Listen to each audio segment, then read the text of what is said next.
Paul Flowers here. We're doing Act and Grow Rich, part 8 of 13. It's my take on Napoleon Hill's Think and Grow Rich, a classic from 1937, where he discusses the 13 principles of success. This week, it's the 8th step towards riches, which is persistence. What is persistence? Persistence is, quite frankly, sustained effort, right? Sustained effort. Now, the funny thing about sustained effort, meaning the longer that you do something, the more it induces faith. And then the more faith that you have, the more effort you continue to put forward towards what you're doing. So it's like a circle almost. You can draw it out. Sustained effort and an arrow over to faith. If you need more faith, keep going with your efforts. Now you want to make sure that your efforts are sound, of course. You don't want to keep going in the wrong direction. You want to absolutely make sure that the efforts are sound and are looking and aiming towards some worthwhile thing. But however, you want to keep going with whatever those efforts are. Now, the author talks about willpower and desire, right? Willpower and desire as a portion of the formula in order to keep going at something. So yes, you can have the willpower to do it, and you'll have it backed by a strong desire. But that willpower and desire is only as good as the persistence that you attach to it in order to ensure that whatever it is that you want to see come to fruition comes to fruition. Think about it. So if I've got something that I want to do, I know people that are starting their own businesses now. It's a huge thing, especially in the modern society today, where people are getting tired of bosses, getting tired of being mistreated. So they go out and now it's time to start their own business. Well, a lot of times when people do that, they'll give it 3 months, 6 months, 9 months, and then they might quit. So why is it that people don't actually persist? That's a huge thing that we want to talk about just a little bit tonight. And again, do some more research. There's a lot of reasons, but there's just a few that I'll talk about now. One of them being that they lack faith. And again, faith being something that's brought on by autosuggestion, being that belief in something or someone, namely yourself and your abilities to do a thing. A lot of people don't have it in terms of a strong sense of it, so much so that when the rocks come, when the bumps come, that they can keep going through it. So people don't persist, one, because of a lack of faith. Another reason that people don't persist is because of a lack of confidence. And that's all about believing in you. We talked about it a few videos ago with the formula to assist in developing confidence. Then please go back and review it. Watch these other videos just to make sure that you're up to date on these things. But that formula for self-confidence is key in keeping up that attitude that's necessary in order to persist. But again, without that self-confidence, that's one of the reasons why people choose not to persist. Now, it's much easier also to not do a thing. So we'll kind of couple that in with the idea of just being, quite frankly, lazy. It's much easier for those of my colleagues out there, and again, I know a lot of people that are going into business for themselves, so I kind of cater to that audience. But whatever it is you're doing, whether it be a path of study or what have you, you can't get lazy in your efforts or lazy in your language or lazy in your learning when you're taking on a new task or expanding your abilities with a task by turning it into some way to benefit yourself and your family for the future. There's just no room for it. However, people choose not to persist in their efforts because it's much easier not to. Think about it. When you were a child, most of the time, someone made those decisions for you. They let you know when to eat, when to sleep, when to wake up, when to bathe, when to go to school, when to go to church, when all these things that you would do as a child, someone told you how to do them. As you grew up and went through school, the same thing. You followed a bell system. Essentially, a person had, say that you've been programmed to follow these orders in a certain way from a certain type of person, an authoritative figure. Well, then after 18, after college, you go into the adult world. Most people start working their first job, and they're still being told what to do. They're not thinking of how to do it themselves, for themselves, by themselves, or along with other people, which we'll talk about next week in the mastermind principle. It's just not something that's absolutely taught. And it's absolutely the easiest thing in the world to just continue on with the way that you've been doing, right? Think about it. It's easy to go and allow somebody to simply just tell you what to do. Look, tell me what to do every day. This many hours a day. This is how long I need to work. Okay, then this is what I'll do.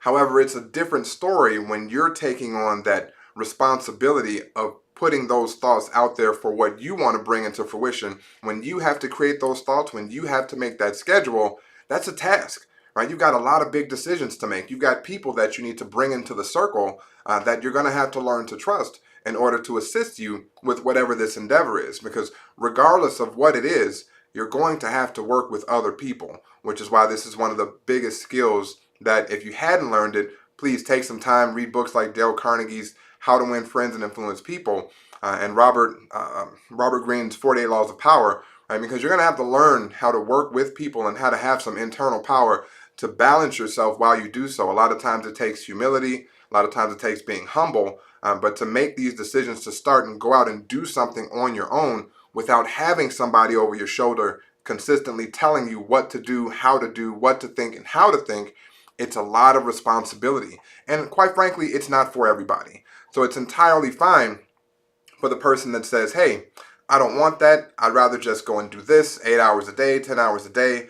They let me know how to get it done. I just go and do it, and that's fine, right? I got a lot of respect for the people in positions and professions where that's the norm. But for those of you out there that want more, again, this being the 8th step, persistence is going to be absolutely key.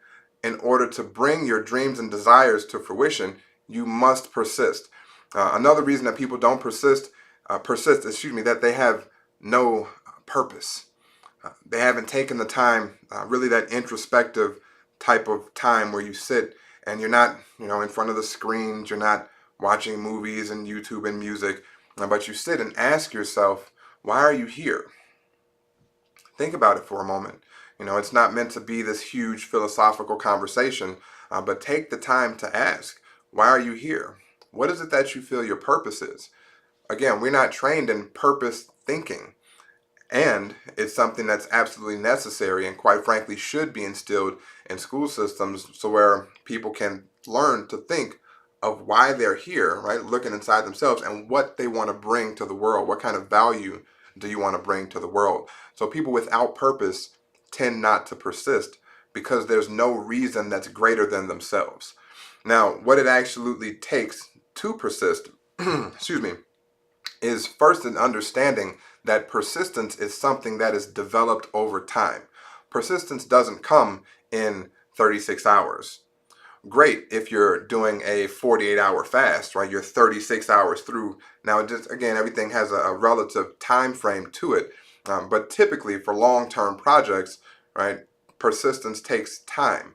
So that faith is going to have to be there through time. That sustained effort is going to have to be there through time. And you're going to have to keep recharging and refueling each one of them over and over and over in order to actually see this persistence start to take shape and form in terms of results of whatever it is that your organized planning and that goal that you put out there back in video 1 has led you to see as the end game for whatever it is that you're looking to achieve. Again, it takes strong desire. Back in the first video, desire is going to be that foundation. You have to actually want something. Again, for those that don't, it's fine. A lot of respect for those that just want to do the same thing until perfect, right? The world needs people in every stage of life. And for those of you who want more, which a lot of time is the person that's rewatching the video of this either on Facebook or on YouTube, if you're wanting more, it's going to take that desire. It's going to take you to actually know what it is that you want. It's basically going to take you to want more than just what it is that you have right now, so that you can start to have the plan in place, working with auto-suggestion, developing that faith, making it a muscle that you're building upon day after day, week after week, month after month. It's going to take time to develop the specialized knowledge. If you got a field or a craft that you feel that you want to make your profession, you got to learn about it. I know people now that are in the hair field, makeup field, teaching profession, right? Then they're still learning. They're continuously growing and expanding their knowledge base on their subject in order to be more of a resource and a servant leader to the populations that they serve.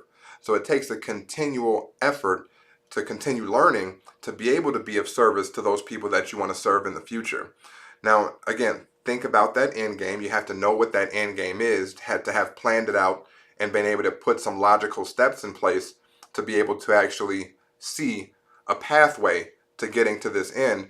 And make sure that you take a moment to decide, right? This is actually what last week was about, is having that decision that it's worth it. So whatever it is, whether it be building a business, building a house, finishing a degree, going to a new job, aiming for a promotion, look at what it's going to look like once you get it and decide that it's worth it. And what is the it that we're talking about? Well, the effort that you're going to go through, the time that you're going to spend, the resources that you're going to have to bring into yourself and make sure that you have in order to essentially be worthy of the thing in which you want for your life. It's going to take that increased faith and confidence, that belief in yourself, that practice and repetition of knowing that you're worth it and knowing that this cause is worth it, practicing whatever actions that you've got in place and making sure that, and when you practice and it takes you a little off course, to go back and reevaluate that plan, those steps that you're taking to get yourself back in the correct direction to get you to that end goal. You have to have an absolute focus, meaning that you can only go really in so many directions at once. When in terms of your definite chief aim or purpose, that's got to be the focus, right? That's got to be it. That's your focus. That's your number one thing, right? It's okay to have a 2 or 3, but make sure the majority of your time is devoted to that number one thing. That's going to allow you to see more fruit in less time than just putting a little bit of time into it now, a little later, a little later, a little later. No, you put a lot of time into it now and a little bit of time for everything else. And again, it's a sacrifice. You have to sacrifice time with people, sacrifice time away from friends, sacrifice time away from the club or the bar or the video games or whatever it is that you like to do that's not a part of that definite chief aim or purpose. You've got to put it to the side for just a little while until the thing that you're working on, that definite chief aim or purpose, is starting to bear fruit, right? At the point in which it bears fruit. Now keep in mind, you can't just bring everything back that you put away because you put it away so that it would bear fruit. Because if now it's bearing fruit and you bring everything back that you were doing that wasn't helping it bear fruit, guess where that fruit's going to go? It's going to stop growing quickly, right? And it'll take even longer to then get back in that rhythm because now you've brought back the distractions that you had then trained yourself to not have in your life. So keep that in mind, that absolute focus and the excuse me, and not to quit. Quite frankly, that's one of the biggest things in this is again, we're talking about persistence, making sure that you don't quit. You have to keep going. I want you to write down this phrase or type it in below if you're listening. I will until, if you have a cause, if you have a purpose, if you have something that you're aiming for in life, type it in at the bottom. I will until. Right, and usually we would have the ellipsis after the until. But at this point, I will until period or exclamation point, meaning that that's it. There's nothing after that until. So I will until the end, right? The end being when you're no longer able to do it. When you're putting your efforts into it as if it's going to drive you to get to this goal that you'll give your last breath to it, that's because you've made a decision, again, which was last week. You've cut off all other options. Like Will Smith said, he's willing to die, right, to make sure that this thing comes true, right, that this thing comes to fruition. Now, that's belief. That's decision. That's cutting off all the other options or outs that you might have. So with that, again, make today your day. Ignore the naysayers. Write it down. Type it in here. I will until. And get ready for next week, because next week is actually going to talk about the mastermind principle, which is something where we've talked about it before a couple of times, and even earlier today. No matter what you do, in order to be great, it's going to involve the efforts of other people. It's going to involve the resources, the time, the minds of other people. So get ready to talk about that next week. Again, this has been Persistence, 8th Step Towards Riches. My name is Paul Flowers. We're doing Act and Grow Rich here, which is a take on Napoleon Hill's Think and Grow Rich. Been an absolute pleasure speaking to you this Wednesday with Wednesday's Words of Wisdom. Again, tune in next week, same time, same channel. Been an absolute pleasure, and bye for now.